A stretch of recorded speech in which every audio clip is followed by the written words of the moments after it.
আসসালামু আলাইকুম রহমতুল্লাহ। আপনার কেমন আছেন সবাই? আলহামদুলিল্লাহ, ওয়াসসালাতু ওয়াসসালামু আলা রাসূলিল্লাহ ওয়া আলা আলিহি ওয়া সাহবিহি আজমাইন। আপনারা কি দুপুরে খাওয়ার পর ক্লান্তি লাগতেছে না? আচ্ছা, আপনাদের একটা প্রশ্ন জিজ্ঞাসা করি, কে বলতে পারবেন আপনারা কি জসিমউদ্দিন মানিক নামে একজন লোককে চেনেন?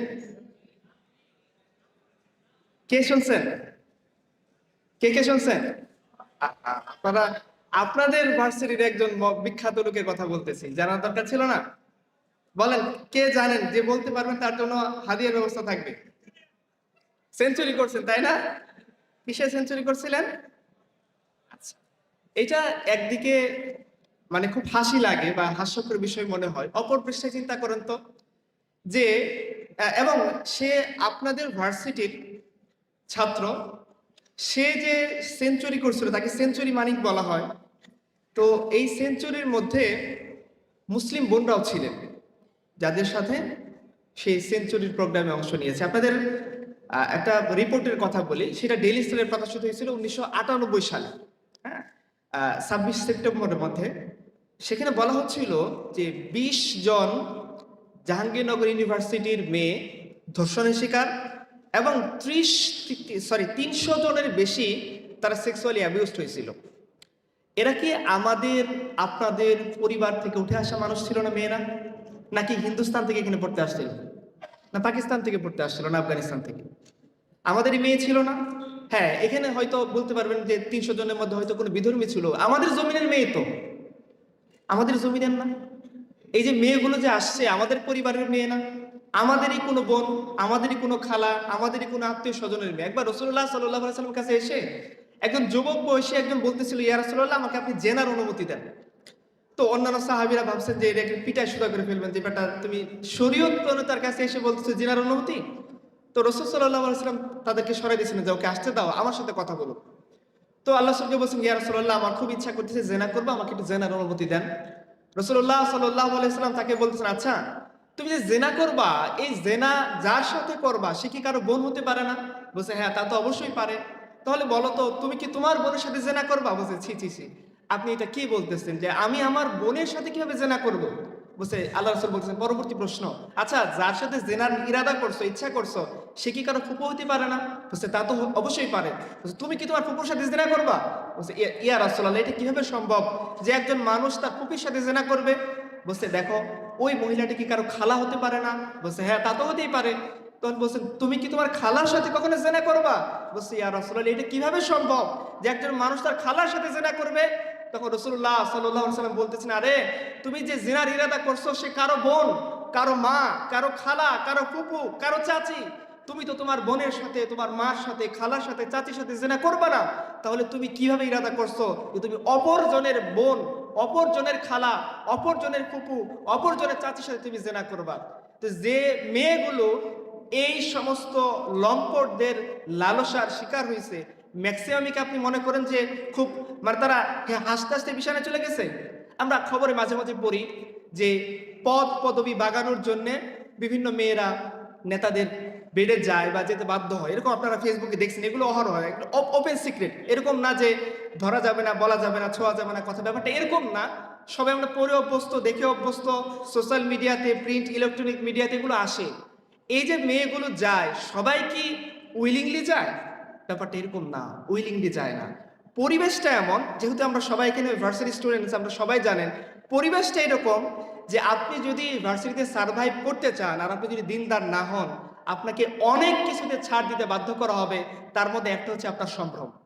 এবং এখানে কি শুধুমাত্র পুরুষরাই দায়ী? আমি প্রথম আলোর আরেকটা রিপোর্ট বলি, যেখানে নৃবিজ্ঞান হলের একজন মহিলা ছিল যাকে বলা হতো গাজার সম্রাজ্ঞী, তার নাম ছিল সূচি। আপনাদের ভার্সিটি কাহিনী আমি বলতেছি। হ্যাঁ, উত্তরবঙ্গ থেকে একটা ছাত্রী ভর্তি হয়েছে, সেটা আমি 1998 সালের কাহিনী বলতেছি। সে তার ছাত্রী বোনটার নাম আমি নাই বললাম, ওই গাজা সম্রাজ্ঞীর নাম বললাম। সে সূচি নামে পরিচিত এবং নৃবিজ্ঞান বিভাগের ছাত্রী ছিল। তো সে ওই উত্তরবঙ্গ থেকে আসা মেয়েটাকে তার হলে যখন উঠছে, ওঠার পরে তাকে তাদের রোমে নিয়ে গেছে এবং তার সিম্বল ছিল গাজা।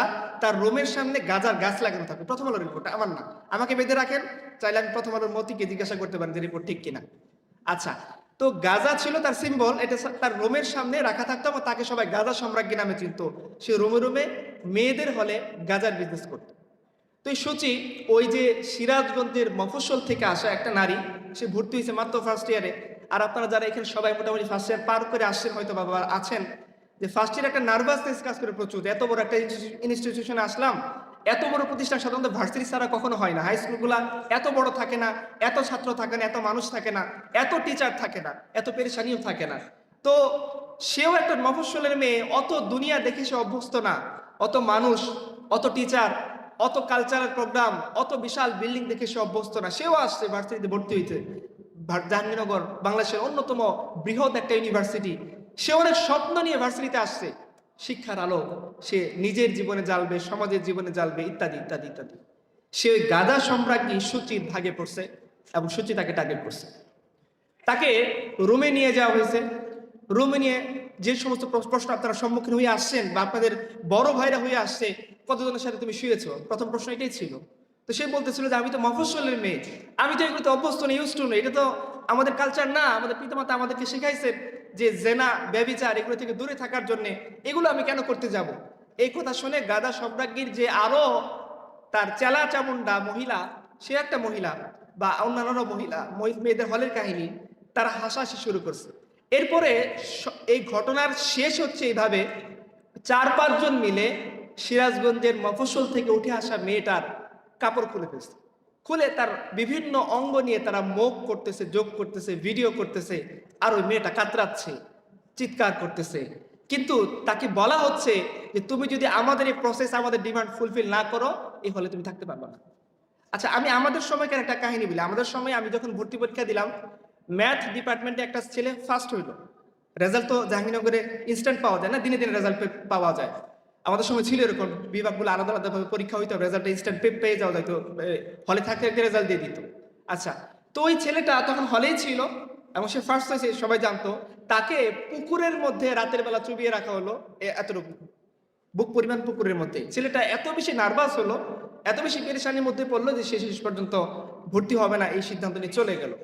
হয়তো আজকে বলতে পারতেছি বলে এই কথাগুলো আমি আপনাদের সামনে বলার সাহস রাখতেছি, কারণ পরিবেশ এখন কিছুটা হলেও আমাদেরকে পক্ষ নিতে বাধ্য হয়েছে, যদিও পরিবেশ পক্ষ নিতে চায় না। যার একটা প্রমাণ আপনারা দেখতে পাচ্ছেন যে আপনাদের বারবার জেনারেটর লাগতেছে, তাই না? আচ্ছা, পরিবেশ আমাদেরকে সাপোর্ট দিতে চায় না, কিন্তু পরিবেশ বাধ্য হয়েছে মেনে নিতে, কারণ আমরা এখন এই পরিবেশের একটা অংশ। আমরা বলতে পারি যে তোমরা একটা সময় যে বুক ফুলিয়ে কথা বলতে, এটা তোমাদের বুকের জোরে না, তোমরা কথা বলতে ফ্যাসিবাদের উপর ভর করে। আমরা যে কথা বলি, আমরা বুকের রক্ত ঢেলে দিয়ে এখানে কথা বলতে আসছি। আমরা এই ভূখণ্ডের স্টেক হোল্ডার, শেয়ার হোল্ডার। আমরা কোনো ক্ষমতাসীনদের চেয়ারের গতিতে ভর করে কথা বলি না, আমরা কথা বলি এক আল্লাহর উপর ভরসা করে, এক জমিনের উপরে দাঁড়িয়ে, যে জমিন শাহজালাল আবাদ করে গেছে। তোমরা খোঁজো, তোমরা এমন কোন পূর্বপুরুষ পাবা না যারা আধিপত্যবাদ বিরোধী লড়াইয়ের মধ্যে নিজেরা পরিকল্পনা করেছেন, মানুষদেরকে একত্র করেছেন, ইংরেজদের দেওয়া পদ পদবীকে ছুড়ে ফেলে কৃষককে নিয়ে, চাষাকে নিয়ে, তার নাতিদেরকে নিয়ে, গ্রামের সাধারণ মানুষদেরকে নিয়ে, লাঠি নিয়ে জমিদারের বিরুদ্ধে দাঁড়াই বলছেন লাঙ্গল যার জমি তার। ইংরেজরা এই দেশের ভূখণ্ডের অধিকারী না, ইংরেজরা আসছে বাইরে থেকে, তারা উপনিবেশবাদী, তারা এই জমির অধিকারী না, জমিকে দখল করছে। আর ইংরেজের চেলা চামুন্ডা হচ্ছে জমিদার, যারা চিরস্থায়ী বন্দোবস্তের মাধ্যমে মুসলিম ভূখণ্ডের মুসলিম অমুসলিম নির্বিশেষে সমস্ত কৃষকের রায়তের সম্পত্তিকে দখল করছে। শরীয়তুল্লাহ রহমাতুল্লাহ আলাইহি দাঁড়িয়ে গেছেন, কৃষক রায়ত হিন্দু মুসলিম নির্বিশেষে সবাই তার পিছনে দাঁড়াইছে, লাঙ্গল নিয়ে, কোদাল নিয়ে, বাঁশ নিয়ে ইংরেজদের মোকাবেলা করছে। The ideology of Faraji movement একটা বই আছে, আপনারা পড়ে দেখবেন। সেখানে বলছে যে ইংরেজরা এত বেশি ভীত হয়েছে, তাকে নিয়ে ব্রিটেন রানীর কাছে রিপোর্ট করতে বাধ্য হয়েছে যে এমন একদল মানুষ দাঁড়ায় গেছে যা না ইংরেজদের কোর্টে না তারা বিচার চাইতে আসে, না ইংরেজদের কাছে তারা নিরাপত্তা প্রার্থনা করতে আসে, ইংরেজদেরকে তারা ডাকাত মনে করে। তাদের আলাদা কোর্ট আছে, আলাদা শরীয়ত আছে, আলাদা সিস্টেম আছে, আলাদা বাহিনী আছে। আর এরা একটাই কথা বলে, ইংরেজরা এই ভূখণ্ডে উপনিবেশবাদী হিসেবে আসছে, জমিন আমাদের, জমিন আমরা আবাদ করব, ফসল আমরা ঘরে উঠাবো। ওকে যে আমার দিকে চোখ রাঙিয়ে আমাকে বলবে তুমি আমাকে ট্যাক্স দিয়ে দাও, আমরা বলতে পারি আমাদের জোর এত দূর পর্যন্ত। আর তোমরা যারা হুতুম পেঁচা বানিয়ে আমাদেরকে ভয় দেখাইতা, তোমাদের জোর হুতুম পেঁচার পর্যন্ত যাও, তুমি হুতুম পেঁচার কাছে গিয়ে প্রার্থনা করো, আমি আমার মাওলার কাছে প্রার্থনা করি। আমরা দেখতে চাই হুতুম পেঁচা শক্তিশালী না, আর আরশ জমিনের মালিক রব আমাদের শক্তিশালী। আমরা ফ্যাসিবাদের ঘাড়ে ভর করে এই কথাগুলো বলতেছি না, আমরা সেই মাবুদের উপর ভর করে বলতেছি যে মাবুদ আমাদেরকে শিখাইছেন যে তোমার কাছে যদি অমুসলিমকে জিম্মি রাখা হয়, তোমার দেশ যদি মুসলমান দেশ হয়, অমুসলিমদের জিম্মি হিসেবে নিরাপত্তা কর দিয়ে তোমার রাষ্ট্রে বসবাস করে, খবরদার তার দিকে যদি চোখ তুলে তাকাও, তাকে যদি নির্বিচারে তুমি কখনো হাত দাও, তাকে যদি মারতে যাও, মনে রেখো তোমাদের নবীজি বলে গেছেন তুমি জান্নাত তো দূরের কথা, জান্নাতের ঘ্রাণও পাবা না। এরকম একটা সমাজের কথা আমাদের পূর্বপুরুষরা তখন বলতেন যখন তোমাদের পূর্বপুরুষরা ওই ইংরেজের গোলামি করে বড় বড় পদ, ম্যাজিস্ট্রেট হওয়ার পদ, উকিল হওয়ার পদ, ব্যারিস্টারির পদ, বিলেতে পড়ার পদ, ডাক্তারি পদগুলো পাওয়ার জন্য তাদের পদলেহন করতেছিল। যে কালচার তোমরা প্রচার করো সেই কালচারের গুরুদের কথা আমি বলতেছি, আমার কথা মানার দরকার নাই। আপনারা অমুসলিমদের লেখা বই পড়েন, 3টা বইয়ের নাম আমি বলি, লেখকের নাম বলি। পার্থ চট্টোপাধ্যায়ের বই আপনারা পড়বেন, হ্যাঁ, অরবিন্দ পোদ্দারের বই আপনারা পড়বেন, বিনয় ঘোষের বই আপনারা পড়বেন। তিনজনই অমুসলিম, তিনজনই ইতিহাসের ভালো পণ্ডিত। তারা বলছে যে কালচার তোমরা প্রচার করার জন্য পেঁচার মূর্তি বানায় প্রচার করো। তিনজন লেখক বলছেন এই কালচার হচ্ছে স্পেশালি ওই সমস্ত কলোনাইজ যে পিপুল ছিল, যা না তারা হিন্দুস্তানের স্বাধীনতায় বিশ্বাসী ছিল, না তারা হিন্দুস্তানের যে কালচার, যে নর্মস, যে ইথিক্স, এটাতে বিশ্বাসী ছিল। তারা সবাই ছিল ইংরেজদের গোলাম।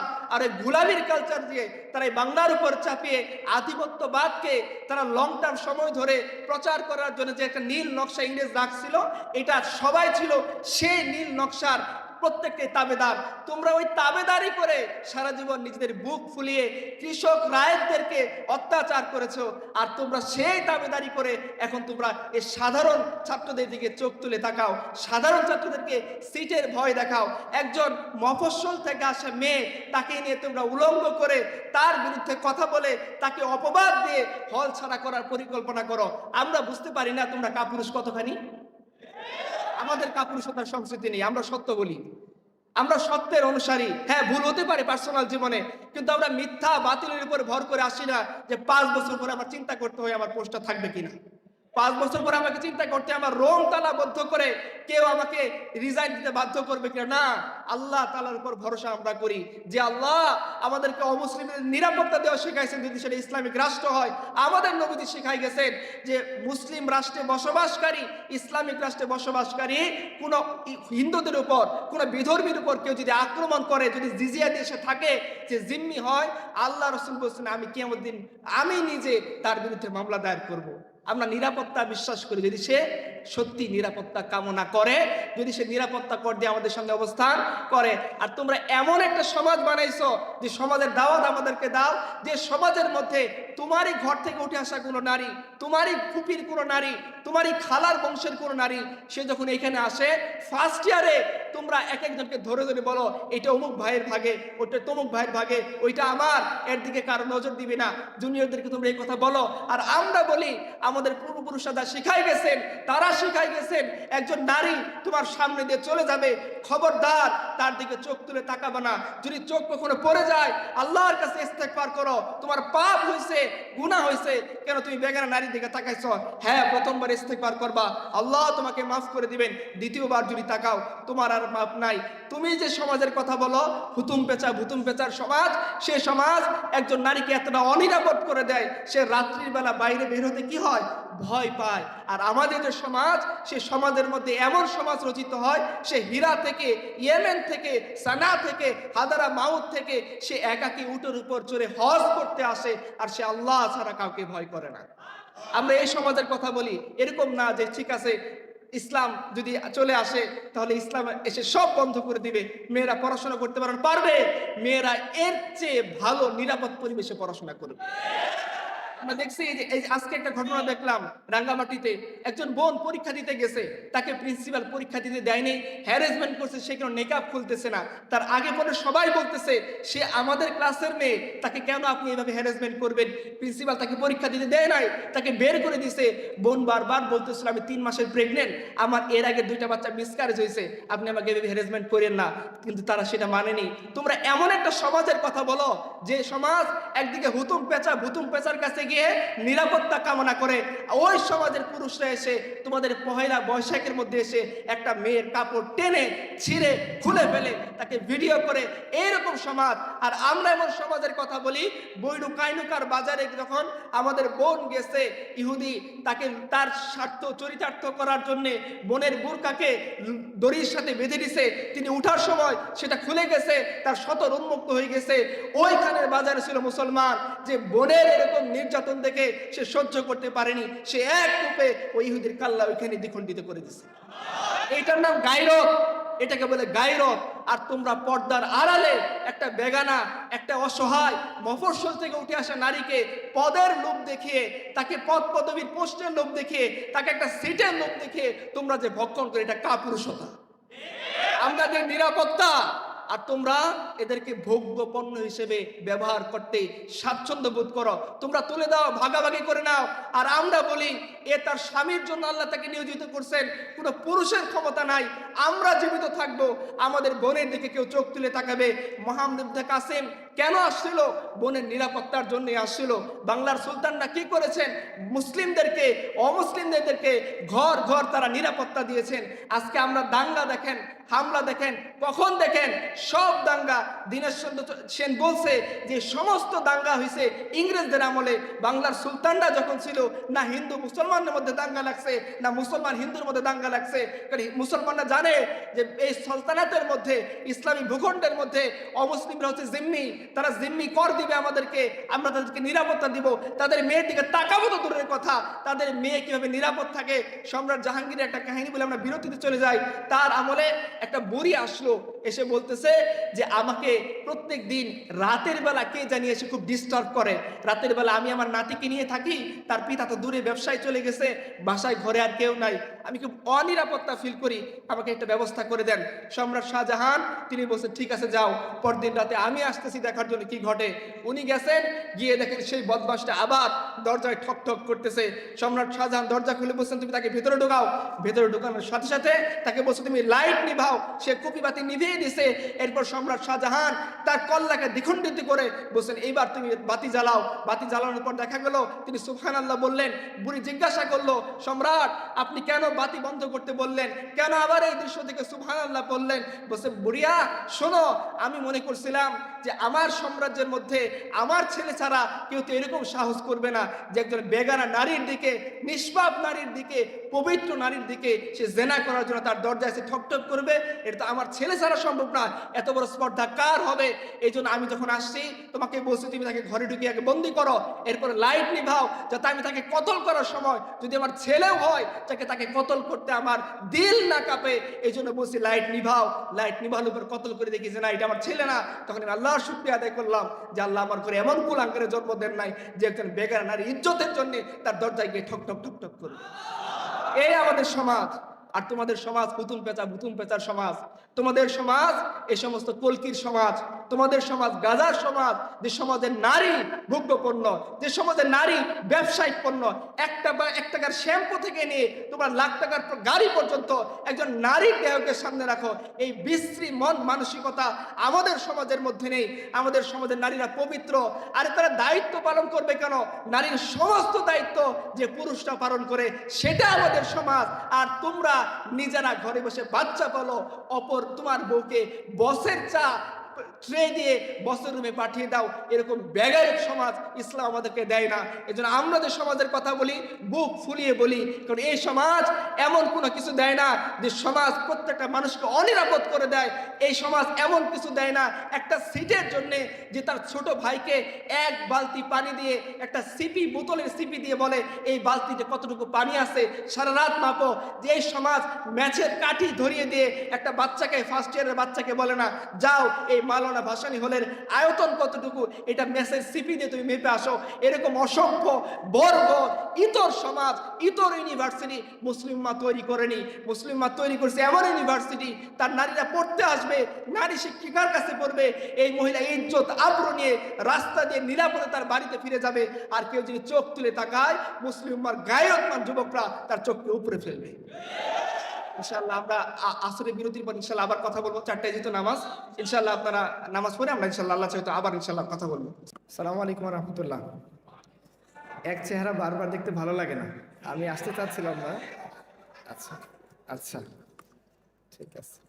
আলহামদুলিল্লাহ ওয়াসসালাতু ওয়াসসালামু আলা রাসূলিল্লাহ ওয়া আলা আলিহি ওয়া সাহবিহি আজমাইন। আমরা একটা জায়গায় কথা রেখে গেছিলাম, যে কথাটার মূল সারাংশ ছিল এরকম, যদি এখানে কোনো অমুসলিমও থাকেন তাকেও বলবো আপনারা আমাদের কথাগুলো শোনেন।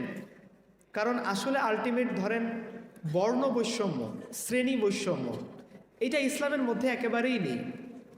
হ্যাঁ, হতে পারে ইসলামের মধ্যে কেউ ধনী মানুষ, ধরেন কথার কথা, আমরা যদি আমাদের অন্যতম শ্রেষ্ঠ সাহাবি উসমান গনি, তার উপাধি হচ্ছে গনি, মানে তিনি অনেক ধনী মানুষ ছিলেন। কেমন ধনী? মুসলিম উম্মার 50% যা সম্পদ ছিল, আর উসমান গনির যা সম্পদ তা ছিল একাই 50%। আল্লাহ তাআলা তাকে এত বড় ধনী করে বানাইছে। উসমান গনি রাদিয়াল্লাহু আনহু তিনি যেখানে বসে খাবার খেতেন, বিলাল হাবশী রাদিয়াল্লাহু আনহু, যার চেহারা হাবশা লোকের মতো, অর্থাৎ আফ্রিকান লোকদের মতো চেহারা, আমাদের মানে ইউরোপিয়ানদের মতো তোরা সাদা না, শ্বেতাঙ্গ না, তিনি কৃষ্ণাঙ্গ ছিলেন। ঠিক একই জায়গায় বসে বিলাল রাদিয়াল্লাহু আনহু খাবার খাইতেন, আবার একই জায়গায় বসে মুসলিমার সবচেয়ে ধনী ব্যক্তি তিনি হচ্ছেন উসমান গনি রাদিয়াল্লাহু আনহু, তিনি একই জায়গায় বসে খাবার খেতেন। এমন হয়েছে উসমানের জামানায় রাদিয়াল্লাহু আনহু যে মানুষ দুর্ভিক্ষের মধ্যে পড়ছে, একটু অভাব অনটনের মধ্যে পড়ছে। যেমন ধরেন এখন আমরা মোটামুটি মিডিল ক্লাসের নিম্নে যারা আছেন, আমার মতো যারা নিম্ন মধ্যবিত্ত, হয়তো আমরা সম্মানের জন্য বলি আমরা মিডিল ক্লাস, আসলে আমরা মিডিল ক্লাস না, নিম্ন মধ্যবিত্ত মানুষ। দেখেন আমাদের একটা যদি রসুন কিনতে হয়, চিন্তা করা লাগে না? আজ থেকে 2 বছর আগে রসুনের দাম কত ছিল? 80 টাকা, 90 টাকা, 120 টাকা। এখন কত? 270 টাকা, 250 টাকা। আগে যদি আমি অ্যাট এ টাইম 1 কেজি রসুন কিনতাম, আমি অ্যাট এ টাইম এখন 250 গ্রাম রসুন কিনি। আগে আমি যদি 500 গ্রাম কাঁচামরিচ কিনতাম, এখন আমি 200 গ্রাম কাঁচামরিচ কিনি। কারণ কাঁচামরিচ, যেমন ধরেন ইরানিদের একটা প্রোডাক্ট আছে, ইয়েতেও আছে, আফগানিস্তানেও আছে, সেটাকে বলে কি বলে, লাল স্বর্ণ, সেটার নাম কি? জাফরান। আমাদের কি আছে? সবুজ স্বর্ণ, তার নাম কি? কাঁচামরিচ। 1400 টাকা কেজি, তাই না? আচ্ছা, তো এই 1400 টাকা যখন কাঁচামরিচ, তখন আমি কতটুকু কিনবো? 100 গ্রাম কাঁচামরিচ কিনতেছি। মাছ বাংলা, ওই যে দেখেন স্বপ্ন কিছুদিন আগে একটা অফার দিছে না, কত টাকায় যিনি গোস্ত, একটু আলু সব মিলিয়ে আবার খিচুড়ির একটা প্যাকেজ দিচ্ছে। কেন দিতে বাধ্য হচ্ছে? এবং তাদের এই প্যাকেজটা প্রায় কোটি কোটি টাকা তারা সেল করতেছে। কেন? কারণ ম্যাক্সিমাম মানুষের যে মৌলিক প্রয়োজন, সেটা কেনার ক্রয় ক্ষমতা তার কি হয়ে গেছে? সাধ্যের বাইরে চলে গেছে। কেন চলে গেছে? এই যে সমাজ, আপনি সেকুলার হন, আপনি আমার কথাগুলো শোনেন, আপনি বামপন্থী হন, আপনি আমার কথাগুলো শোনেন, আপনি ফেমিনিস্ট হন, যদি কোনো ফেমিনিস্ট ভাই থাকেন, ভাই হই ফেমিনিস্ট, আপনার জন্য লজ্জা, তারপর আপনি আমার কথাগুলো শোনেন। আপনি যদি অন্য ধর্মের হন, হ্যাঁ, আপনি আমার কথাগুলো আর মনোযোগ দিয়ে শোনেন, যে আপনি আমাদের যে সমাজ, সেই সমাজের মধ্যে আপনি অনেকগুলো দরবেশ বাবা বানাইছেন, তাই না? ধরুন কথার কথা, মুন্নি শাহ নামে একজন লোক, এই ভদ্রমহিলা ধরা পড়লো না, তার অ্যাকাউন্টে কত টাকা ছিল? কত? আর বলেন না, আমি তো শুনতেছি না। আপনার কাছে কয় কোটি আছে? আমরা দেন না, 2-4 কোটি টাকা দেন, এখানে দিবেন 34 কোটির মধ্যে। একবার একটা লোক, সে আল্লাহর কাছে দোয়া করতেছে, আল্লাহ তুমি আমার 10 লাখ টাকা দাও, 5 লাখ তোমার রাস্তায় দান করে দিব। অনেকদিন ধরে দোয়া করতেছে, আল্লাহ দেয় না। এরপর বলছে, আল্লাহ 5 লাখ রাইখা বাকি 5 লাখ দাও। ঠিক আছে না? তো ঠিক আছে, আপনি 34 কোটি রাখেন, আমার 2 কোটি দেন ওইখান থেকে, বাকি আর টাকা আপনি রেখে দেন। 32 কোটি টাকা আছে, কেউ নাই। তার মানে আমাদের সমাজ এমন একদল মানুষ তৈরি করছে, যে মানুষ, ওই ম্যাক্সিমাম মানুষ না, মুষ্টিমেয় কিছু মানুষের কাছে মিনিমাম কয়েকজন, 2-4-5 জন দরবেশ বাবা থাকবে, যাদের হাতে শেয়ার বাজারের নিয়ন্ত্রণ থাকবে। তারা একেবারে শেয়ার বাজারে 120 কোটি টাকা মেরে দিয়ে রাস্তার নিম্ন মধ্যবিত্ত মানুষকে পথে বসাই দিবে। পত্রিকার খবর খুলবেন, যে লোকটা তার কাছে ছিলই 5 লাখ টাকা, ছিল 3 লাখ টাকা, বেক্সিং করে একটা শেয়ার কিনছে, শেয়ার বাজার ধসে গেছে, বা দুর্নীতি করে এই শেয়ারটাকে নির্মূল করে ফেলা হয়েছে, একটা কিছু করে ফেলছে। ওই লোকটা তার 3 লাখ টাকাই ছিল সম্বল, তার মধ্যে হয়তো দেখা যাচ্ছে 2 লাখ টাকা তার স্ত্রীর গহনা বেচা টাকা, তার সন্তানের জন্য রেখেছিল শিক্ষা বাবদ খরচ ওইটার টাকা, তার মার ওষুধের টাকা, তার বাবার টাকা, তার প্রতিবেশীর টাকা জড়ো করেছে, 3 লাখ টাকা দিয়ে একটা শেয়ার কিনছে, রাতারাতি শেয়ার পড়ে গেছে, সে রাস্তায় দাঁড়াইছে। এই সমাজ তাকে সলিউশন দেয় নাই, কারণ এই সমাজ জানে যে পুলিশের কাছে সে সমাধান চাইতে যাবে, ও পুলিশও রাত শেষে ওই দরবেশ বাবাকে সেজদা দিয়ে আসে। সে পাবে না, এটা ওপেন সিক্রেট, পাবে না সে। কারণ ওই যে মিডিল ক্লাস, না তার হাতে টাকার জোর আছে, না ক্ষমতার জোর আছে, না তার কোনো ভাই মামা চাচা কোনো ক্ষমতাসীন দলের সদস্য, না সিন্ডিকেট মেম্বারের সদস্য, বা ক্ষমতাসীনদের বাড়ির পিয়নের কাছে কত কোটি টাকা থাকে, 400 কোটি টাকা। এই আমাদের আগের ক্ষমতাসীন, সে আমাদের সাথে মুখ করে বলতেছে যে আমার পিওরও 400 কোটি টাকার মালিক। তোর উপর আল্লাহ লানত, আল্লাহ তোমাকে এই ভূখণ্ডের মধ্যে তুমি অবৈধভাবে ক্ষমতা দখল করে এই ভূখণ্ডের মধ্যে তুমি কর্তৃত্ব ফলাইছো। তুমি আমার গর্ব করে বলো যে ভূখণ্ডের মধ্যে মানুষ 5,000 টাকার অপর জোগাড় করতে না পারে, তার সন্তানকে বিক্রি করে দিচ্ছে তার হসপিটাল থেকে তার ওয়াইফকে ছাড়ানোর জন্য, তুমি সেখানে গর্ব করে বলতেছো তোমার যে পিও সে 400 কোটি টাকার মালিক। আল্লাহ লানত করবে তোমাদের উপরে। ভাইয়েরা, আপনারা যদি সত্যের কথা বলতে না দেন, সত্যের কথা শুনতে না দেন, সত্যকে আয়োজন করলে সেই প্রোগ্রামকে বিকৃত করেন, আপনি সেকুলার হন, আপনি বাঁচতে পারবেন না। এই সেকুলারিজম আপনাকেও শেষ করে দিবে, আপনার বোনকে শেষ করে দিবে। আপনি জানেন আপনি বাধ্য হবেন আপনার পোস্ট ধরে রাখার জন্যে, আপনার বোনের সাথে বেয়াদবি করছে, আপনি কিছু বলতে পারবেন না, কারণ আপনি যে দল করেন সেই দলের একজন সদস্য। আপনি দেখেন নাই 5ই আগস্টের আগে বোনদেরকে যারা পিটাচ্ছে, আরেক ভাইকে আমি দেখছি সে দুর্ভোগ করে বলতেছিল, হায় আমার জন্য দুর্ভোগ, যে ছেলেরা আমার বোনকে পিটিয়ে রক্তাক্ত করছে, আমি সেই দলেরই সদস্য। আপনি এরকম অভাগা হবেন। আর আমরা যে কথা বলছি যদি বলতে না দেন, আপনি ওই সমাজ পাবেন না যে সমাজের মধ্যে দরবেশ বাবা নামে পরিচিত শ্রেণী, ওরা ওদের সাথে বসে যাবে যার নিজের হাতে 5 টাকার কোনো কামানোর ক্ষমতা নাই। রাসূলুল্লাহ সাল্লাল্লাহু আলাইহি ওয়াসাল্লাম দেখিয়ে দিবেন, তিনি ফতে মক্কা করতে যাচ্ছেন, মক্কার উপর বিজয় লাভ করতে যাচ্ছেন। দীর্ঘদিনের একটা শ্রম, দীর্ঘদিনের পরিশ্রম, কুরবানি তার সফল হতে যাচ্ছে। তিনি গোটা জাজিরাতুল আরবের বাদশাহ হতে যাচ্ছেন। সেই মুহূর্তে রাসূলুল্লাহ সাল্লাল্লাহু আলাইহি ওয়াসাল্লাম চাইলে পারতেন তার কলিজার টুকরা নাতি হাসান এবং হুসাইন, যাদেরকে রাসূল সাল্লাল্লাহু আলাইহি ওয়াসাল্লাম বলছেন যে এরা দুইজন জান্নাতের সুগন্ধি ফুল, এদের ব্যাপারে রাসূল সাল্লাল্লাহু আলাইহি ওয়াসাল্লাম বলছেন যে হাসান এবং হুসাইন রাদিয়াল্লাহু আনহুমা এরা জান্নাতের যুবকদের সর্দার হবে, নেতা হবে। তিনি চাইলে পারতেন তার বংশের এই 2 কলিজার টুকরা নাতিকে, আহলে বাইতের সদস্যকে উটের উপর বসিয়ে দিতে তিনি চাইলে পারতেন। তার পক্ষে ক্ষমতা ছিল। তিনি তার জামাতা এবং তার চাচাতো ভাই আলী ইবনে আবু তালেবকে তিনি উটের উপর বসাইতে পারতেন। আল্লাহ রাসূল সেটা করেন নাই। তিনি উটের উপর বসাইছেন 2 জন দাসকে। একজনের নাম ছিল কি উসামা ইবনে যায়েদ, তার বাবাও দাস ছিল, তিনিও দাসের সন্তান। আরেকজন ছিল বিলাল হাবশী রাদিয়াল্লাহু আনহু। এই 2 জন সাহাবীকে রাসূলুল্লাহ সাল্লাল্লাহু আলাইহি ওয়াসাল্লাম উটের উপরে বসে তিনি ফতে মক্কা করতে যাচ্ছেন। এজন্য আমাদের যে দিন সেটা কি, এক হি সফ মে খড়ে হো গে মাহমুদ ও আয়াস, না কোই বান্দা রাহা और ना कोई बंदा नवाज, बंदा ও সাহেব মুহতাজ গনি সব এক হয়ে তেরে দরবার মে পৌঁছে তো সবই এক হয়ে। আমরা এমন দিনের কথা বলি, এখানে আপনি আইডেন্টিফাই করতে পারবেন না যে কোন বেটা একেবারে নিম্ন লোয়ার মিডিল ক্লাসের সদস্য আর কার বাড়ি গুলশান বানানি বাড়ি ধাঁধায় আছে। কেননা গুলশান বানানি যেতে যার ফ্ল্যাট আছে 5 তলা, ও বসে মাটিতে বসে খাইতেছে। আর যে গ্রাম থেকে উঠে আসছে সদ্য একজন মুসলিম পরিবারের সদস্য, তার একটা গরু আছে, একটা মাটির ঘর আছে, আর সম্বল নাই, ও বসে এই লোকটার সাথে একই প্লেটে খাবার খাচ্ছে। এবং আমাদের সমাজ এমন একজন মানুষকে বানিয়ে যায় যারা মুসলিম উম্মার 50% সম্পদের অধিকারী হওয়া সত্ত্বেও যখন দুর্ভিক্ষ হচ্ছে, উসমান গনি রাদিয়াল্লাহু আনহু তার জন্য গোস্তের টুকরা আনা হয়েছে, উটের গোস্ত, উটের থুল মাংস, ভালো টেস্টি মাংস। তিনি বলতেছেন খবরদার, যতদিন দুর্ভিক্ষ না শেষ হবে আমাকে তোমরা ভালো খাবার দিবে না।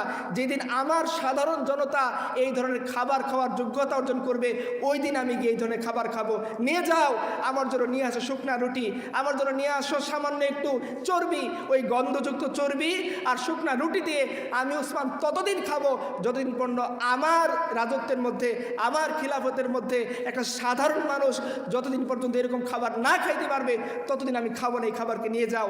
এইটা হচ্ছে সেই দিন।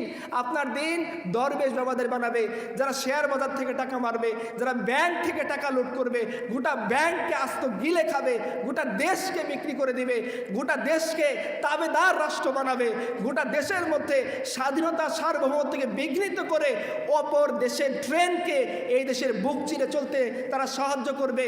তারা এমন কিছু করবে যে আমাদের বিডিআর জওয়ানরা যখন বড়াইবাড়ির যুদ্ধ হলো, অপর পক্ষ থেকে শত্রুপক্ষ আক্রমণ করলো, মাত্র 3, 4, 5 জন মিলে লড়াই শুরু করলো, 17 জন সেনা লড়াই করলো, ওদের ম্যাক্সিমাম সৈন্যকে তারা কি করছে, একেবারে উপযুক্ত শিক্ষা দিয়ে ওই দেশে যেতে বাধ্য করছে।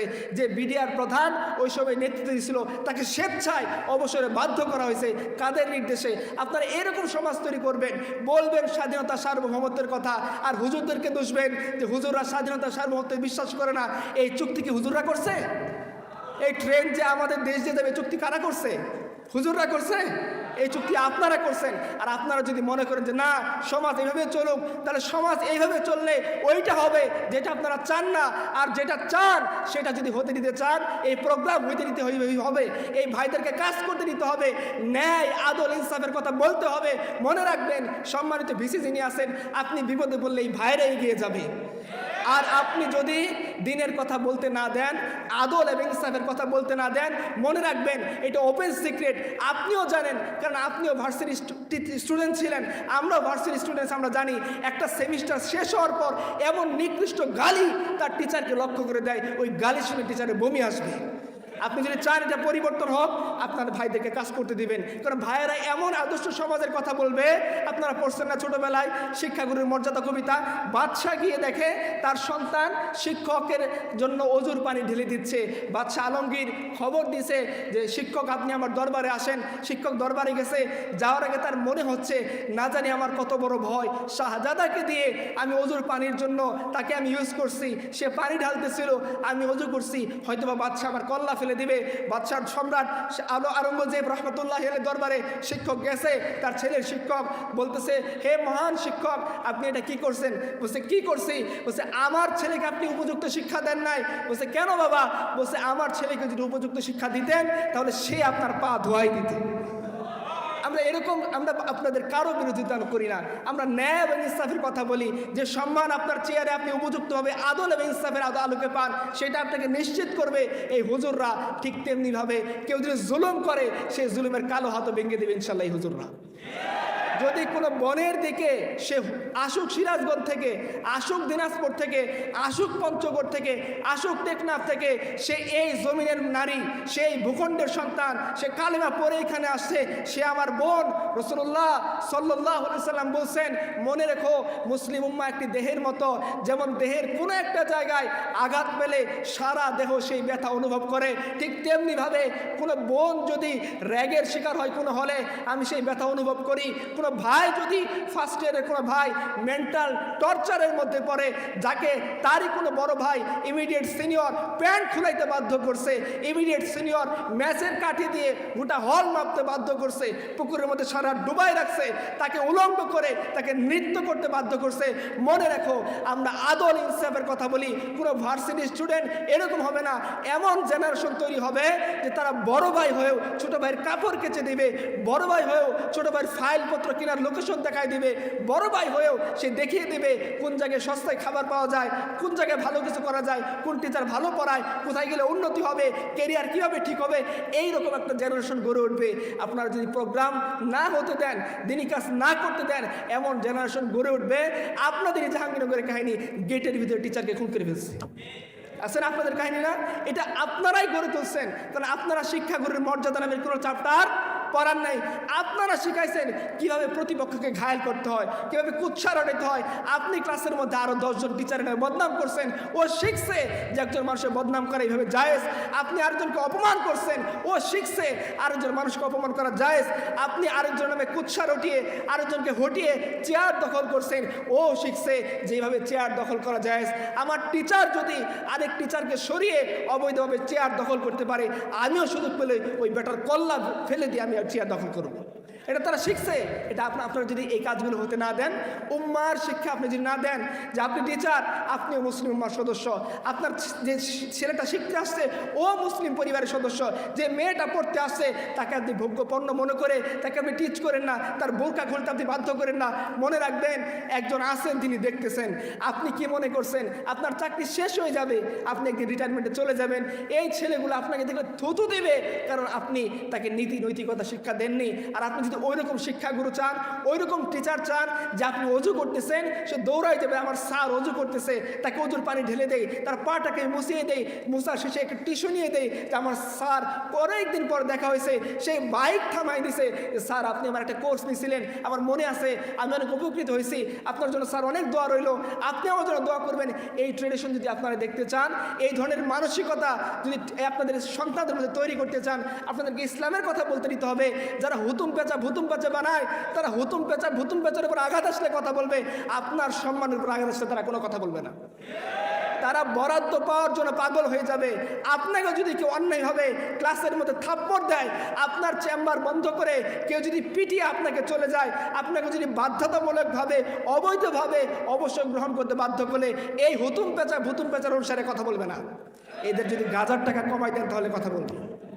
তো আমরা আপনার ভালো জেনারেশন তৈরি করার জন্য উৎসাহিত করেন, যারা এক উম্মার কনসেপ্ট পালন করবে, তারা মনে করবে যে আফ্রিকার কালো জঙ্গলে যে আছে সে যদি ঈমান কবুল করে সে আমার ভাই, ইউরোপের কিনারায় যে আছে সে আমার ভাই, অ্যান্টার্কটিকা মহাদেশে যে আছে যে ঈমান কবুল করছে সে আমার ভাই। রাসূলুল্লাহ সাল্লাল্লাহু আলাইহি সাল্লাম বলছেন, তুমি ততক্ষণ পর্যন্ত ভালো মুমিন হতে পারবে না যতক্ষণ না তুমি নিজের জন্য যা ভালো মনে করো অপর ভাইয়ের জন্য তা ভালো মনে না করবা। তারা উদাহরণ আপনাকে দিবে। রাসূলুল্লাহ সাল্লাল্লাহু আলাইহি সাল্লাম মদিনাতে হিজরত করছেন, গিয়ে তিনি আনসারী এবং মুহাজিরদের মধ্যে ভ্রাতৃত্বের বন্ধন স্থাপন করে দিয়েছেন, এবং আনসারী সাহাবী সাদ ইবনে রবি তার ভাগে পড়ছেন আব্দুর রহমান ইবনে আউফ রাদিয়াল্লাহু আনহু। উনি অনেক বড় মক্কার ধনী মানুষ ছিলেন, কিন্তু খালি হাতে হিজরত করে তিনি মদিনায় চলে আসছেন। সাদ ইবনে রবির ভাগে আব্দুর রহমান ইবনে আউফ পড়ছেন।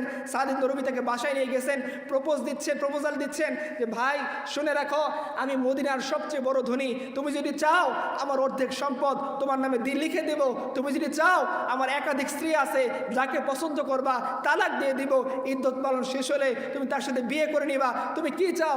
উনি বলতেছেন, না ভাই, আমি তোমার সম্পদ চাই না, তোমার অর্থ চাই না, তুমি যে কুরবানি করছো আল্লাহর জন্য আমার সামনে, আল্লাহ তোমার কুরবানিকে কবুল করুক, তুমি আমাকে বাজার দেখায় দাও।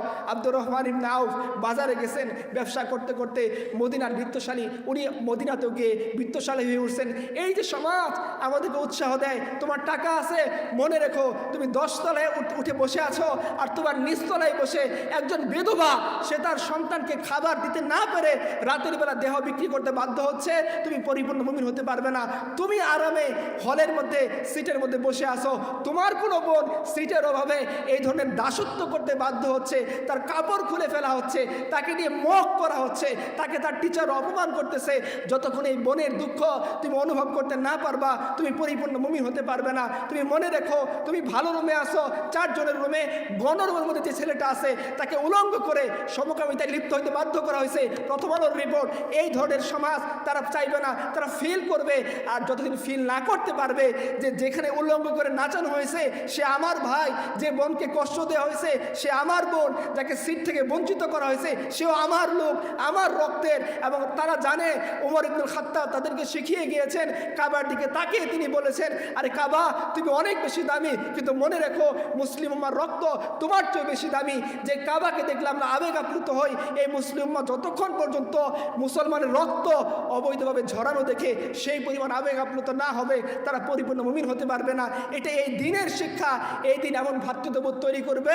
ইয়ারমুকের যুদ্ধের মধ্যে ইকরিমা রাদিয়াল্লাহু আনহু তৃষ্ণার্ত অবস্থায় কাতরাচ্ছেন, তার ফুফাতো ভাই তার জন্য এক গ্লাস পানি আনছে, তিনি খেতে যাবেন, এই মুহূর্তে তার মনে পড়ছে তার পাশের একজন ভাই আরও তীব্রভাবে কাতরাচ্ছে। কাতরাচ্ছেন। তিনি বলতেছেন, ভাই আমার তৃষ্ণা তো আমি কোনো রকমে চেপে রাখতে পারবো, ওই ভাইকে পানি দাও।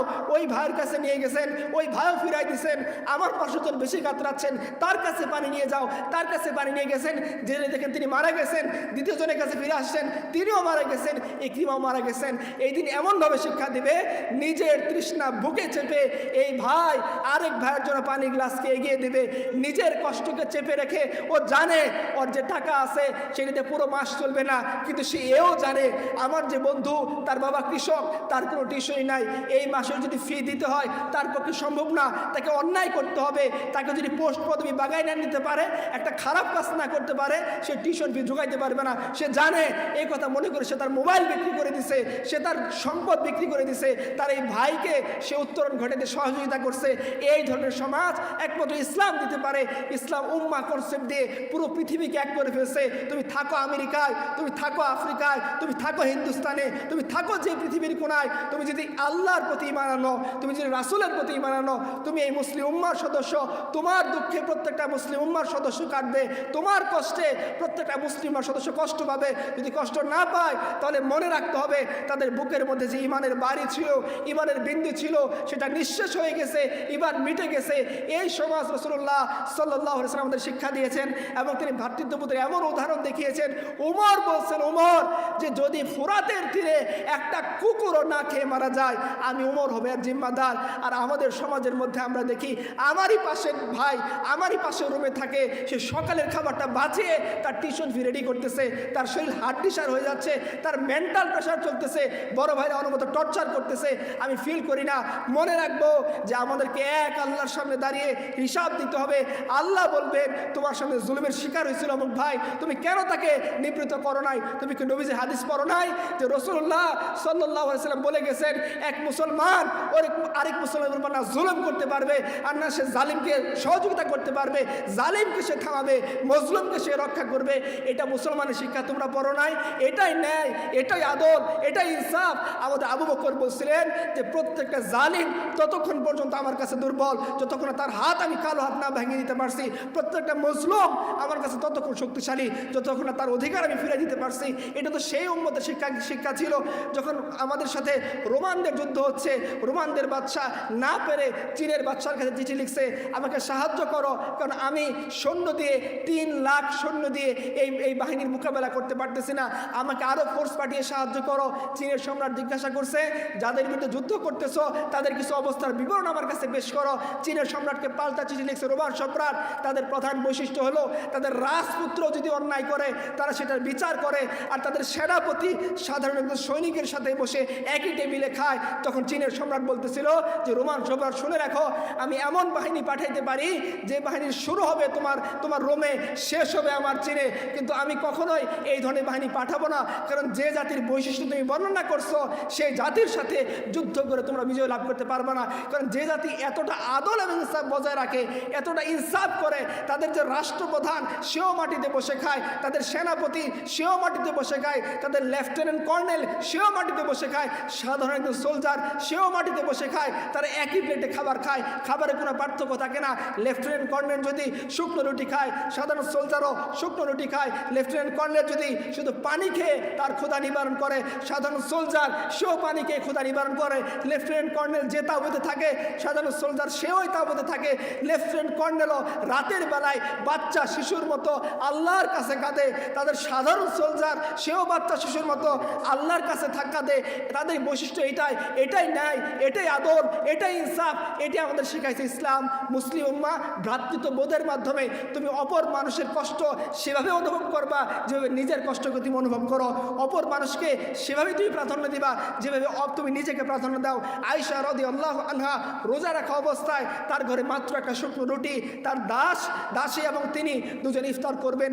এর আগ মুহূর্তে মুয়াত্তা মালিকের ঘটনা, একজন ভিক্ষুক আসছে, এসে বলছে মা তোমার ভিক্ষুক ক্ষুধার্ত, তাকে কিছু খাবার দাও। আম্মাজান আয়েশা বলতেছেন তার দাসীকে রুটি দিয়ে দাও। দাসী বারবার বলতেছে আম্মাজান একটু পরে আপনি ইফতার করবেন। বলতেছে আমি তো এক বেলা ধরে ক্ষুধার্ত। আর ওই ভিক্ষুক বারবার বলতেছে মা দুদিন ধরে আমি কিছু খাই না, আমি একদিনের উপরে দুদিনকে প্রাধান্য দিচ্ছি, আমি আমার নিজের ক্ষুধার উপরে ভিক্ষুকের ক্ষুধাকে প্রাধান্য দিচ্ছি। এই বলে আমাদের আম্মাজান রাদিয়াল্লাহু আনহা তার জন্য রাখা শেষ রুটিটা ছিল এইটাও তিনি তার ভাই ওই ইয়ের জন্য ভিক্ষুকের জন্য দিয়ে দিয়েছেন। আব্দুল্লাহ ইবনে উমরের কাহিনী পরে হিজরাতুল আউলিয়ার মধ্যে আসছে, আব্দুল্লাহ ইবনে উমর খুব অসুস্থ, তার মনে হয়েছে একটু আঙ্গুরের জুস খাইলে বোধহয় ভালো লাগবে। তার দাসকে তিনি পাঠাইছেন বাজার থেকে একটু আঙ্গুর কিনে আনো। আঙ্গুর কিনে আনছে, ভিক্ষুক এসে দরজায় দাঁড়িয়ে গেছে, বলতেছে আমাকে কিছু দিয়ে সাহায্য করেন, অনেক দিন হচ্ছে আমি ভালো কিছু খাই না, আমার খুব আঙ্গুর খেতে ইচ্ছা করতেছে। সে দেখছে যে আব্দুল্লাহ ইবনে উমরের গোলাম আঙ্গুর কিনে আনতেছে বাজার থেকে। আব্দুল্লাহ ইবনে উমর বলছেন দিয়ে দাও। নিজের ইচ্ছার উপরে ভিক্ষুকের ইচ্ছাকে তিনি কুরবানি করেছেন। আমরা যদি সেই সমাজ চাই যে সমাজের মধ্যে আমার প্রত্যেকটা সহপাঠী আছে, আমার ক্লাসমেট আছে, তারা ওইভাবেই থাকবে যেভাবে আমরা থাকবো। হ্যাঁ হয়তো সে আমার মতো টাকা খরচ করতে পারবে না, কিন্তু সে কখনো ল্যাপের নিচে ডুকরে উঠে কাঁদবে না, কারণ তার বাবা প্যারালাইজড, তার পক্ষে শিক্ষার খরচ বহন করা সম্ভব না। তার বাবা অসহায়, তার পক্ষে ট্যুরে যাওয়া সম্ভব না। তার বাবা অসহায়, তার পক্ষে একটা ভালো জামা কেনা সম্ভব না। এই জন্য ডুকরে ডুকরে কাঁদবে না। আমি হবে সেই লোক। আমাদেরকে রাসূলুল্লাহ সাল্লাল্লাহু আলাইহি ওয়াসাল্লাম শিখিয়ে গিয়েছেন। বুখারীর ঘটনা, একজন লোক আসছে রসুলকে লক্ষ্য করে বলছে ইয়া রাসূলুল্লাহ আমি নিজে অর্ডার দিয়ে আপনার জন্য স্পেশাল চাদরটা নিয়ে আসছি, আপনি একটু পরেন। রাসূলুল্লাহ সাল্লাল্লাহু আলাইহি ওয়াসাল্লাম পুরাতন চাদর চেঞ্জ করে ওইটা পরছেন। একজন সাহাবীর সাথে সাথে এসে বলতেছেন ইয়া রাসূলুল্লাহ এই চাদরটা আমার পছন্দ হয়েছে, আমাকে হাদিয়া দিয়ে দেন। আল্লাহ রসুল সাল্লাল্লাহু আলাইহি ওয়াসাল্লাম নিজের ভালো লাগা পোশাকের থেকে কুরবানি করে তিনি ঘরে গিয়ে পুরাতন চাদর গায়ে দিয়ে নতুন পোশাক হাসতে হাসতে দিয়ে দিয়েছেন। তাকে বলা হয়েছে সাহাবীকে যে তুমি কেন রসুল কাছ থেকে নতুন পোশাকটা এইভাবে নিয়ে নিলা? বলতেছে ভাই আমার দুনিয়ার কোনো লালসার কারণে আমি নিয়ে নেই, আমার খুব ইচ্ছা ছিল রসুলের চাদরটা দিয়ে যাতে আমার শেষ যে অন্তিম পরিণতি তখন যখন হয়ে যাবে, মৃত্যু হয়ে যাবে, আমার যেন লাশটা রসুলের চাদর দিয়ে মুড়ি দিয়ে কবর দেওয়া হয়, এই কারণে আমি নিয়েছি। এটা মুসলিম উম্মার সমাজ। এক্সাম্পল আরেকটা দিয়ে শেষ করে দেই যে আপনারা জানেন আমর ইবনুল আস রাদিয়াল্লাহু আনহু তার ছেলে উনি যখন মিশরের গভর্নর ঘোড়া দৌড় প্রতিযোগিতার মধ্যে একজন সাধারণ মানুষকে পিছনে ফেলে চলে গেছে, তিনি সাধারণ মানুষ এগিয়ে গেছে, আমর ইবনুল আস রাদিয়াল্লাহু আনহু ওনার ছেলে পিছনে পড়ে গেছে, তিনি এসে ওই লোকটাকে পিছনে ফেলানোর জন্য তাকে আঘাত করে ফেলে দিছে। এরপরে আমর ইবনুল আস রাদিয়াল্লাহু আনহুর ছেলে প্রথম হয়েছে। এই খবর উমরের গোয়েন্দা বাহিনীরা উমরকে গিয়ে পাঠাইছে। উমর আমর ইবনুল আসকে তলব করছেন, তার ছেলেকে তলব করছেন, বলছে তোমরা কবে থেকে ওই মানুষদেরকে দাস বানানো শুরু করছো যারা তার সন্তানদেরকে স্বাধীন হিসেবে জন্ম দিয়েছে। তিনি নিজে ওমর ইবনুল খাত্তাব রাদিয়াল্লাহু আনহু আমর ইবনুল আসকে বলতেছেন পিঠ খুলে দাও তোমার ছেলেকে দুর্রা মারার জন্য, তুমি সুযোগ করে দাও। যখন ওই লোকটা আমর ইবনুল আসের ছেলেকে বারবার দুর্রা মারতেছিল, আমর ইবনুল আসের ছেলে মূর্ছা গেছে, খলিফাতুল মুসলিমিন ওমর ইবনুল খাত্তাব রাদিয়াল্লাহু আনহু তিনি নিজের পিঠ খুলে দিয়েছেন। বলছে তোমার যে কথা আছে আমার সাথে তুমি পেশ করো, তোমার যে ব্যথা আছে আমাকে দিয়ে তুমি প্রতিশোধ নাও। লোকটা বলতেছিল কিভাবে সম্ভব ইয়া আমিরুল মুমিনিন যে আপনি মুসলিমমার খলিফা আর আমি তো অধিকার আদায় করে নিছি। বলছে না হয় নাই, যতক্ষণ তোমার মনের জ্বালা না মিটতেছে উমর ইবনুল খাত্তাবের পিঠ তোমার সামনে উপস্থিত আছে, তুমি উমর ইবনুল খাত্তাবের পিঠে আঘাত করে তোমার মনের ঝালকে তুমি পূর্ণ করো। এইরকম সমাজ আপনারা পাবেন, ভ্রাতৃত্ববোধের সমাজ আপনারা পাবেন। আমেরিকাতে যান আপনি দেখবেন কৃষ্ণাঙ্গরা কি পরিমাণ নির্যাতনের শিকার হয়। আপনারা দেখবেন পত্রপত্রিকা খুললে শ্বেতাঙ্গ পুলিশরা কৃষ্ণাঙ্গদের ধরে শ্বাসরুদ্ধ করে হত্যা করতেছে।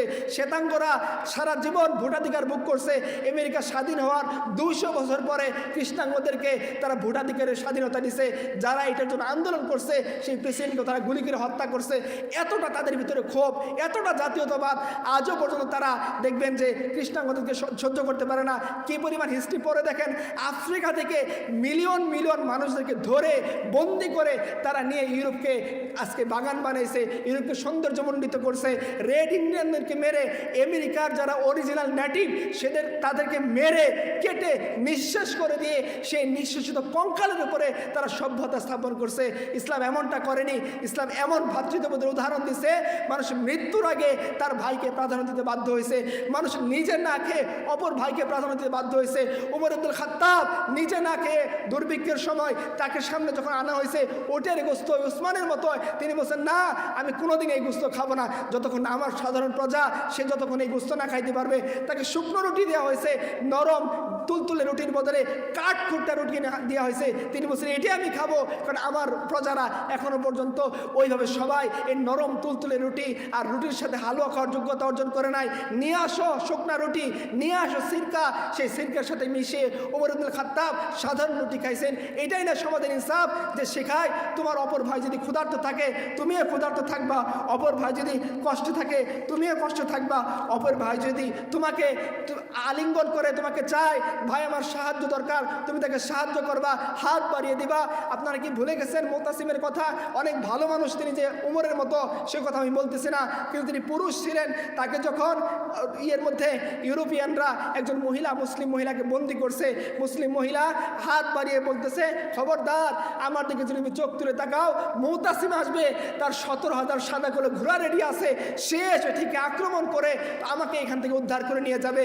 ওই ইউরোপিয়ান তখন দম্ভ করে বলতেছিল মুতাসিম আসতেছে, দেখে নিব সে 17,000 সাদা করে ঘোড়া দিয়ে কীভাবে আসে।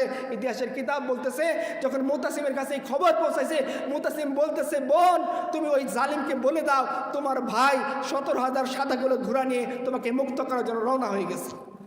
এটা হচ্ছে সমাজ, যে সমাজের মধ্যে নারীরা যারা নিরাপত্তা চান এই সমাজ চান, পুরুষরা যারা অধিকার চান এই সমাজকে চান, শিক্ষকরা যারা সম্মান চান এই সমাজকে চান, ভিসি যিনি তার অধিকার চান এই সমাজকে চান, সিন্ডিকেট যারা সমাজের মধ্যে স্বাধীনভাবে ইনসাফ কায়েম করতে চান তারা এই সমাজকে চান।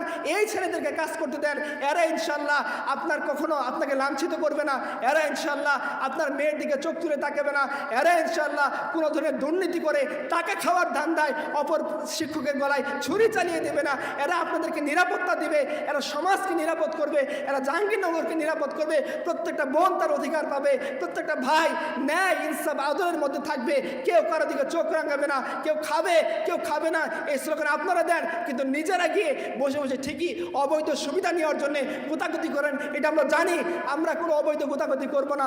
আমাদের অধিকার, যে লোকটা একজন মালিক সে অধিকার তারটা ফেরত পাবে, যে দারোয়ান সে তার অধিকার ফেরত পাবে, যে বোন ভর্তি হয়েছে সে তার অধিকার ফেরত পাবে, যে ছাত্র ভর্তি হয়েছে সে তার অধিকার ফেরত পাবে, দিনের অধিকার ফেরত পাবে।